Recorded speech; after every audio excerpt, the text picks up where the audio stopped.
आजकल सबकी एक बड़ी समस्या है,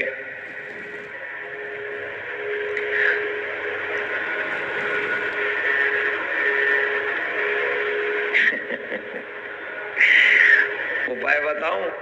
अभी तो पत्नी पति से वियोग करवा रहा था, अब आपको एक साथ रहने का उपाय बता रहा हूं। जितने भी धर्मपरायण पति पत्नी हैं, आपके बीच में कभी लड़ाई न हो, ऐसा छोटा छोटा एक दो प्रयोग कर लीजिए। सुनेंगे कि नहीं सुनाऊं?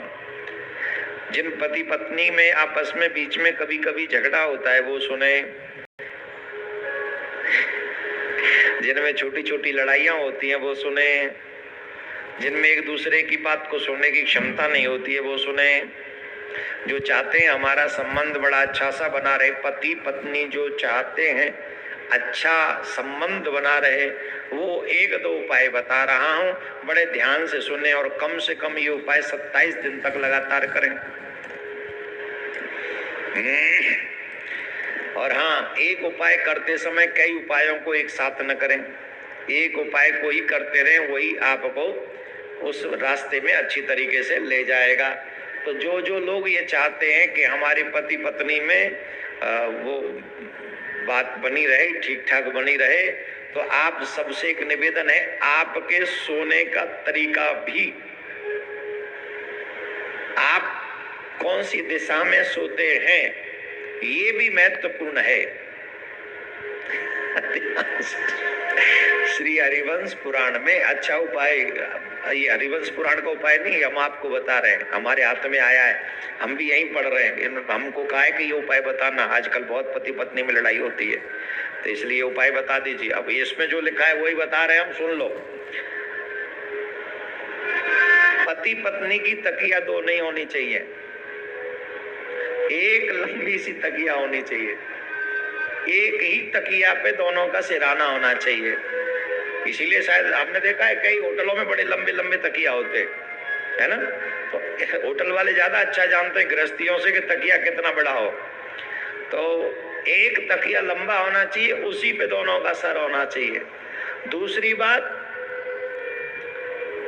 पत्नी को पति के बाईं ओर सोना चाहिए, दाईं ओर नहीं, लेफ्ट हैंड साइड।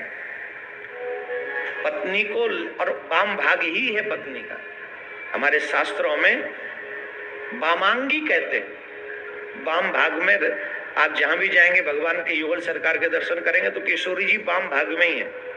इसीलिए पत्नी को बैठना भी वाम भाग में चाहिए, लेटना भी वाम भाग में चाहिए, और ज्यादातर वाम भाग में रहे। राइट हैंड साइड से पूजा में होती, ये ध्यान रखें।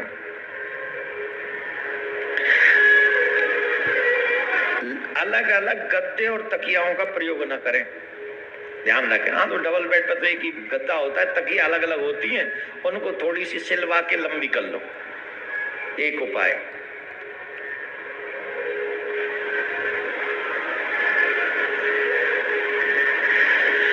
जिस कमरे में, मीन्स बेडरूम में आप लोग जो सोते हैं, दूसरा उपाय, जिस बेडरूम में आप लोग सोते हैं उस कमरे का रंग या तो हल्का गुलाबी रखें या हल्का हरा। कभी भी शयन कक्ष में गाढ़े रंग का प्रयोग न करें। जो गहरे रंग होते हैं शयन कक्ष में, गहरे रंग का प्रयोग न करें, गाढ़े रंग का प्रयोग न करें। या तो हल्का सा गुलाबी हो अथवा हल्का सा हरा होना चाहिए। पीले रंग या इससे मिलते जुलते रंगों का प्रयोग सोने के कमरे में कभी भी न करें। कौन से? पीले रंग या इससे मिलते जुलते रंग, जो पीले रंग से कहीं टच होते हो, थोड़े बहुत मिलते जुलते हो, ऐसे रंग का प्रयोग कभी भी बेडरूम में न करें। जिस रूम में आप सोते हैं उस रूम में ऐसा रंग नहीं होना चाहिए। तीसरा उपाय, शुक्रवार को पति पत्नी को एक साथ फूलों की खरीदारी करनी चाहिए। इस खरीदारी में केवल गुलाब या सफेद फूल खरीदें और उन फूलों को सोने वाले कमरे में अपने बिस्तर के सिराने रखें। गुलाब की खरीदो, वही ज्यादा अच्छे लाल लाल। कौन से दिन? शुक्रवार को। शुक्रवार मीन्स फ्राइडे, राइट? हाँ, फ्राइडे को खरीदें लाल फूल। लाल फूल सिराने रख के सोइए, पर वो लाल कांटे वाले नहीं होते, है ना? कांटेदार फूल नहीं रखने चाहिए घर में। ले आओ कांटे तोड़ ताड़ के, वैसे ही फूल ले आओ तो वो अच्छा रहेगा। एक और अहम बात, ये चौथा उपाय और महत्वपूर्ण उपाय, पति पत्नी को सोते समय पूर्व या दक्षिण की तरफ सिर करके सोना चाहिए। दिशा ये बहुत महत्वपूर्ण है। कई लोग रॉन्ग दिशाओं में सर करके सोते हैं तो उनको सर की प्रॉब्लम बहुत हो जाती है। ये वास्तुशास्त्र ही नहीं कहता, हमारे शास्त्र भी कहते हैं। आपको किस दिशा में मुंह करके सोना है, किस दिशा में मुंह करके, हमने आपको हरिवंश पुराण में ही बताया था, या उससे हरिवंश पुराण में ही बताया था किस दिशा में मुंह करके शौच इत्यादि त्यागना चाहिए। अभी 1-2 दिन पहले तो बताया आपको। तो यहाँ हर चीज का ध्यान है। तो इस बात का भी ध्यान रखिए कि पति पत्नी को या तो पूर्व दिशा में या दक्षिण दिशा की तरफ सर करके सोना चाहिए। पैरों की तरफ बहते हुए जल की बड़ी तस्वीर लगाएं। पैरों की तरफ जहां आप सिर हो गया आपके सामने, तो वहां जो बहते हुए जल की अगर आप तस्वीर लगाएंगे तो वो भी गुणकारी होगी। सोने वाले कमरे में देवी देवताओं की प्रतिमा या चित्र लगाने से बचें। आपके कमरे में देवी देवताओं, जिसमें आप सोते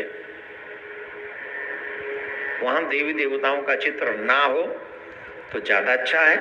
आप जानते होंगे वैसे तो भगवान समदर्शी हैं, समदृष्टा हैं, पर फिर भी शयन कक्ष में सो रहे हो जन, कैसे कैसे खर्राटे लोग हैं, तो वहाँ भगवान रहे वो ठीक नहीं। भगवान को छोड़ो, ऐसे आजकल तो मोबाइल में जब दर्शन करना हो तब कर लो, तो इसलिए वो उससे बचे। ये कुछ उपाय मुझे बताए गए, अभी और भी हैं उपाय तो। हाँ ये रहे, और 2 उपाय और है, बताऊं कि छोड़ूं? समय तो हो गया, बता दूं कि छोड़ दूं? हाँ, फ्री में मिल रहे हैं, कौन सी दक्षिणा देनी पड़ रही।